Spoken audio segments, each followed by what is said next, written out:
Praise Lord. ഈ പ്രഭാതത്തിൽ എന്നെ ശ്രവിക്കുന്ന ഏവർക്കും വേഗം വരുന്ന കർത്താവായ യേശു ക്രിസ്തുവിൻ്റെ നിസ്തുല്യ നാമത്തിൽ എൻ്റെ സ്നേഹവന്ദനത്തെ അറിയിക്കുന്നു. ഇന്നത്തെ പ്രഭാത വചന ചിന്തയ്ക്കായിട്ട് വിശുദ്ധ തിരുവെഴുത്തിൽ നിന്നും ഒരു വചനം നമുക്ക് വായിക്കാം. റോമാലേഖനം 9-ാം അധ്യായം അതിൻ്റെ 15-ാം വാക്യം. എനിക്ക് കരുണ തോന്നണം എന്നുള്ളവനോട് കരുണ തോന്നുകയും എനിക്ക് കനിവ് തോന്നണം എന്നുള്ളവനോട് കനിവ് തോന്നുകയും ചെയ്യും. അതുകൊണ്ട് ഇച്ഛിക്കുന്നവനാലുമല്ല ഓടുന്നവനാലുമല്ല കരുണ തോന്നുന്ന ദൈവത്താലത്രേ സകലതും സാധിക്കുന്നത്.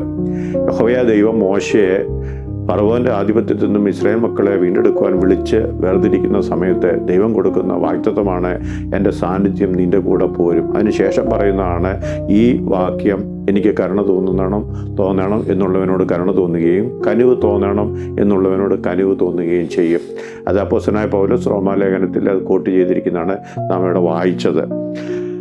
ഉൽപ്പത്തി പുസ്തകം 29-ാം അധ്യായം 30 മുതലുള്ള വാക്യങ്ങൾ വായിക്കുമ്പോൾ അവിടെ നമുക്ക് യാക്കോബിനെയും ലേയെയും റാഹേലിനെയും കാണുവാൻ സാധിക്കും.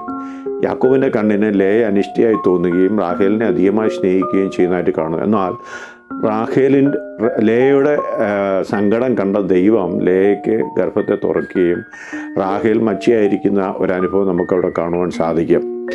യഹോവ എൻ്റെ സങ്കടം കണ്ടു എന്ന് പറഞ്ഞ് ലേയ തൻ്റെ ആദ്യ മകന് രൂപൻ എന്ന് പേരിടുന്നതായിട്ട് നമുക്ക് കാണുവാൻ സാധിക്കും.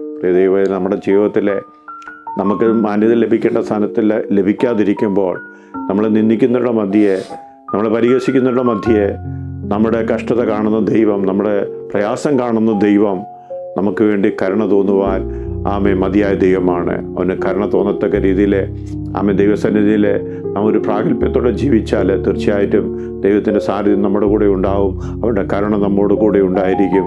അവൻ്റെ പ്രവൃത്തി നമ്മുടെ ജീവിതത്തിൽ വെളിപ്പെടുവാനിടയായിത്തീരും.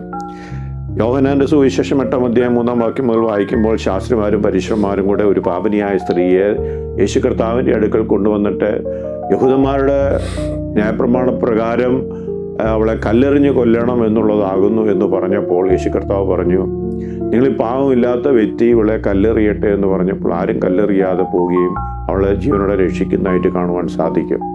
ലോകം മുഴുവനെ, ആ ദേശം മുഴുവനെ, കടന്നു വന്നവർ മുഴുവൻ അവൾക്കെതിരായി കുറ്റം ചാർത്തി അവളെ കൊല്ലുവാനായി ശ്രമിച്ചപ്പോൾ അതിൻ്റെ മധ്യ അവളോട് കരുണ തോന്നിയ കർത്താവ് അവൾക്കൊരു വീണ്ടും ജനനം കൊടുക്കുന്നതായിട്ട് കാണുവാൻ സാധിക്കുന്നു.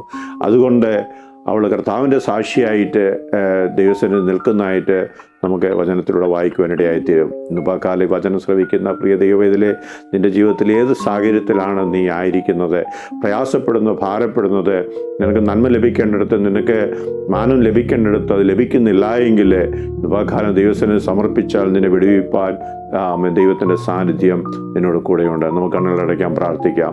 പരിശുദ്ധനായ ദൈവമേ, സ്വർഗ്ഗപിതാവേ, നല്ല സമയത്തിനായി ഞങ്ങൾ നന്ദിയോടെ സ്തുതിക്കുന്നു. ഇന്ന് പ്രഭാതത്തിൽ വചനം കേൾക്കുന്ന ദൈവമേ, നിൻ്റെ ജനത്തെ ഞങ്ങളുടെ നാമത്തിൽ അനുഗ്രഹിച്ച് പ്രാർത്ഥിക്കുന്ന കർത്താവേ. ആമേൻ.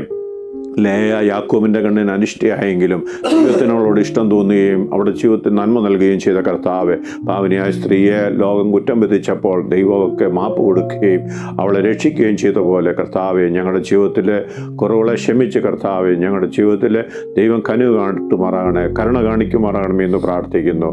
അവിടുത്തെ നന്മകൾക്കായി സ്തോത്രം, പ്രാർത്ഥന കേൾക്കുന്ന കൃപയ്ക്കായി സ്തോത്രം. മഹത്വം കർത്താവ് എടുത്താട്ടെ. യേശു കർത്താവിൻ്റെ ധന്യമുള്ള നാമത്തിൽ തന്നെ. ആമേൻ.